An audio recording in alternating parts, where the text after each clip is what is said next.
Nós estamos chegando com mais um Sucesso no Campo e nesta sexta-feira a gente conversa com Carlos Biela. Carlos, boa tarde. Boa tarde, Fabélia. Boa tarde a todos que estão nos acompanhando. É um prazer estar aqui para poder falar um pouquinho da pasta que vamos assumir. Pois é, um desafio novo. Carlos Biela vai ser o secretário municipal de Meio Ambiente a partir de 1º de janeiro. E é claro que é uma pasta que interessa a gregos e troianos. E ela é hoje, vamos dizer assim, o meio ambiente é a nova bandeira ideológica.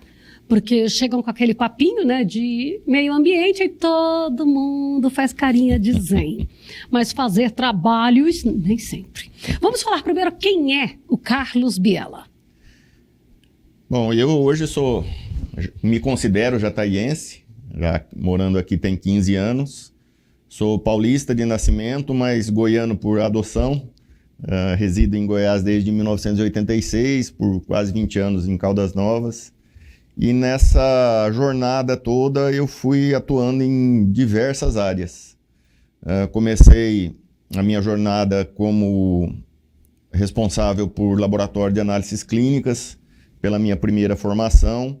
Mas no final de 99 A primeira formação foi em? Farmácia e Bioquímica. E em 99 eu comecei a entrar na área da educação e a primeira disciplina que eu comecei a trabalhar foi gestão ambiental para um curso de administração. Porque eu já estava fazendo algumas especializações nessa área e tinha alguns trabalhos que a gente fazia esporadicamente relacionado com o meio ambiente, participando de grupos ecológicos e ações diversas e atuando na minha área de análises clínicas com análises ambientais também. Eu comecei a atuar em 99 na educação, trabalhando com gestão ambiental. Aí foi para curso de administração, trabalhei com curso de engenharia ambiental, biologia e culminou que em 2010 eu mudei aqui para Jataí, acompanhando a minha esposa, que veio transferida para cá, e abandonei a parte de análises clínicas e segui só na área de educação. Aqui tive a oportunidade de trabalhar em muitos locais, trabalhei na UEG por muito tempo, trabalhei no CESUT, trabalhei na UNA, fui substituto na UFJ, trabalhei no antigo colégio específico, no Bom Conselho e no Ângulo também. Então, eu fui atuando tudo dentro dessa área da educação e muito dentro dessa formação minha que, apesar de ser eclética, ela sempre teve um quesinho para a área ambiental.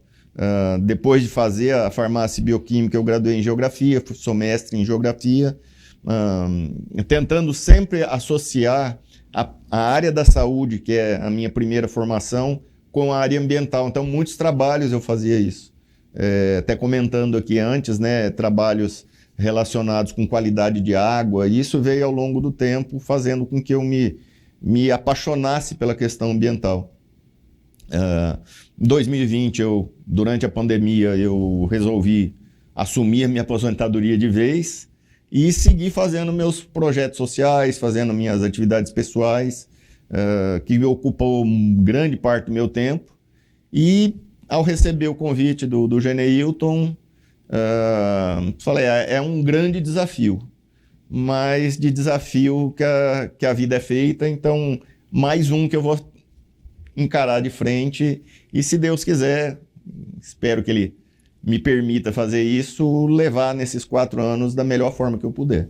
Quando a gente fala de meio ambiente, eu sempre pensa lá no meio ambiente do campo, mas tem também a parte urbana, para a gente conciliar campo e cidade, para ter um bom trabalho. Sim, existe uma certa diferença quando a gente fala em questões ambientais rurais e questões ambientais urbanas. Dentro da área urbana, a gente tem alguns conflitos que são muito difíceis de você conseguir controlar. Talvez a maior parte, não vou dizer que 100%, mas a grande maioria das cidades nasceram de fazendas, de vilas ao redor de rios. É verdade. Então, praticamente toda cidade que você vai tem um rio passando no meio. E a cidade cresce ao redor desse rio. E ao longo do tempo, por exemplo, em cidades que começaram sem ter um projeto adequado de saneamento, as pessoas jogavam seus esgotos dentro do rio. E isso se tornou uma cultura. Então é muito difícil você assumir uma cidade que ainda existe essa cultura de despejo de esgoto no rio. E aqui não é diferente. A gente sabe que isso acontece, por mais ilegal que seja. Então, dentro de uma área rural, isso acontece de uma forma muito pequena, né, desse tipo de situação. Uhum. Então, são visões diferentes que a gente tem de atuação do meio ambiente Então, dentro quer dizer, dessa área. na cidade você tem um problema a ser olhado, no campo você tem outro.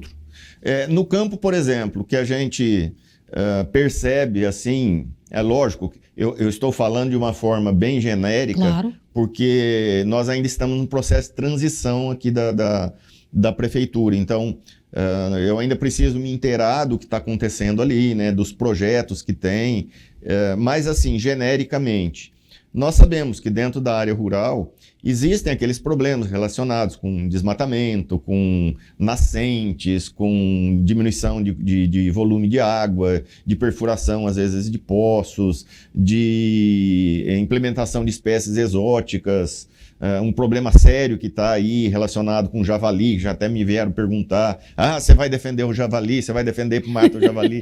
Gente, eu não estou defendendo nada ainda, deixa eu assumir ali primeiro, né, para ver em que pé que está essa situação.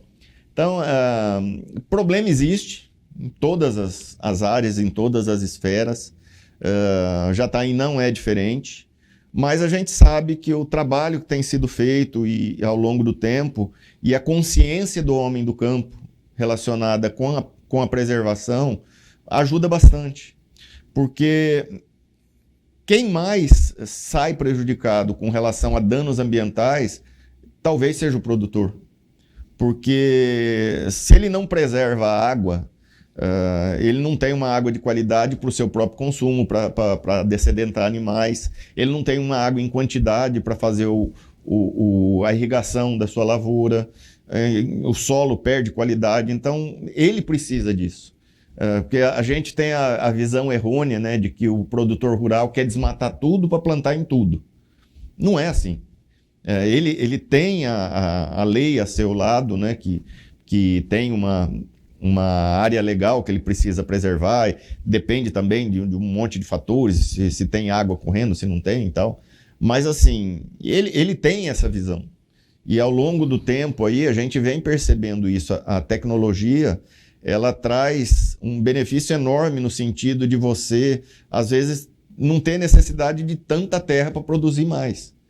E essa visão ambiental que o produtor rural tem hoje em dia, eu acho que ela ajuda bastante nesse sentido. Tem algumas questões que eu não vou te perguntar hoje, porque você ainda não está na pasta, você não está trabalhando. Mas eu quero já que você saiba que o Sucesso no Campo, ele está aberto, tá? Para você trazer as informações para o produtor, assim como nós também vamos levar as provocações em relação ao produtor. O produtor, mas tem uma coisa que eu quero já trazer. O produtor, às vezes, ele tem até medo quando fala assim, a Secretaria de Meio Ambiente, seja ela estadual, municipal, FUNAI, Embrapa, Embrapa não, o outro órgão lá das... Do Mater, não, Emater Federal. Não, IBAMA. Então, assim, sabe, o produtor tem até pânico, é como se estivesse raspando o cano de uma espingarda pro lado dele. Não, que a gente estava até comentando aqui antes de entrar no ar, existe lei. E claro, se a lei existe, ela tem que ser cumprida. Isso em todas as esferas, gente. Se existe uma lei de trânsito, eu preciso seguir a lei de trânsito. Se existe uma lei moral também, eu também preciso pensar nessa questão moral. Então, quando a gente fala de que o produtor rural tem medo tem medo não, talvez, tenha... ele tem pavor. Pavor.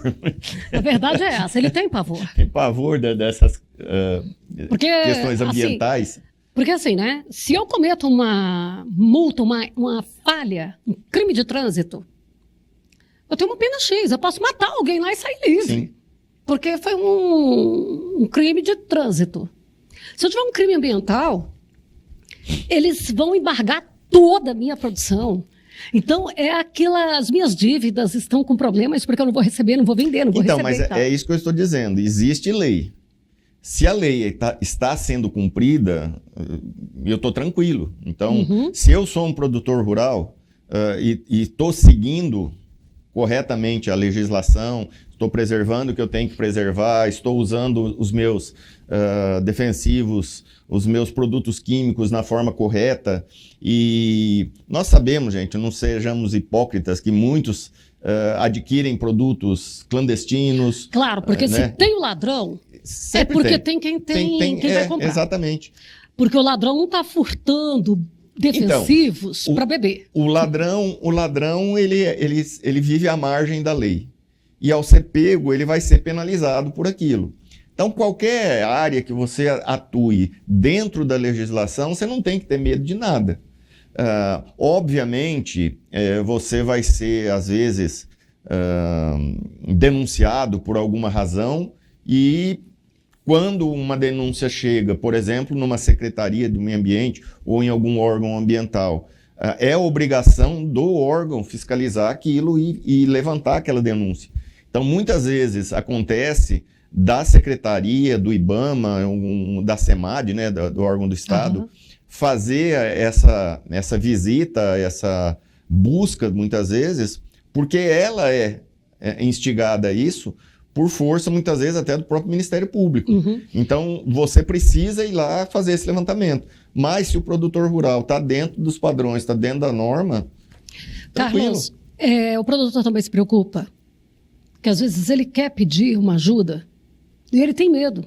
Chega lá e chamar para vir, para observar aqui, olha, eu estou tendo um negócio aqui, eu queria que viesse aqui me olhar. Às vezes é uma nascente que está sendo prejudicada justamente pelos os javalis. Sim. Porque a gente sabe que os javalis vão lá e pisoteiam. Aí ele precisa de cercar ali de um modo mais severo, né? Mas ele também não consegue cercar isso da noite para o dia. Sim. Porque isso aí demanda um investimento econômico. E aí, ele quer que como é que ele vai fazer? Ele pode buscar uma secretaria, ele pode buscar e apresentar esse problema já e informar, olha, eu estou consciente. Sim. Vamos fazer um planejamento aqui. Porque quando acontece de você ser denunciado por algo, por exemplo, você está destruindo uma nascente, chega uma denúncia e você vai fazer esse levantamento, você acaba detectando que realmente isso está acontecendo, você vai fazer um termo de ajustamento de conduta e dentro desse termo de ajustamento vai estar lá um prazo para que isso aconteça.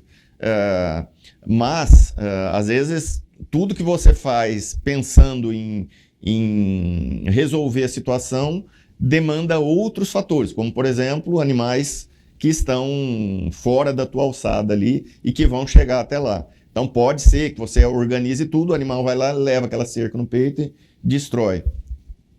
Tudo isso tem que ser pensado, tem que ser trabalhado. Agora, é claro que nós também sabemos, como nós estamos falando, daquele de boa fé e o que não é. Aquele que não é. Aquele que já deixou a cerca para o gado ir beber água lá. Sim. Ou um que veio... Claro que o sucesso no campo, ele defende o produtor, mas em momento algum ele passa a mão sobre a irregularidade. É exatamente isso que eu comecei a falar. Se eu estou dentro das normas, estou seguindo tudo, eu não preciso ter medo de nada. É lógico que algumas coisas vão acontecer. Por exemplo, uma seca prolongada que vai dizimar toda a minha área legal. Depois vem uma queimada lá que está vindo ao longo de quilômetros e lambe toda essa minha reserva que já está seca, acabou tudo. Aí sim, o que eu faço? Replanto. E para isso a secretaria também está de portas abertas, para dar esse suporte. Existem pessoas altamente capacitadas para isso ali dentro. Inclusive com mudas. Exatamente. Existe um viveiro ali que pode ser... às vezes a própria comunidade não sabe que existe isso ali. Para fornecer muda para a população, para fornecer mudas para o produtor rural. E isso é uma das coisas que eu gostaria de assim, melhorar ali, né, numa produção maior, pensando talvez em outras espécies que a gente possa trabalhar para fornecer para a população, até talvez medicinais, criar espaços em parques aqui, ou criar áreas que não estão sendo utilizadas em determinados setores da cidade para hortas comunitárias, hortas medicinais. Podemos pensar nisso, né? Por que não? E eu amo essas coisinhas, viu?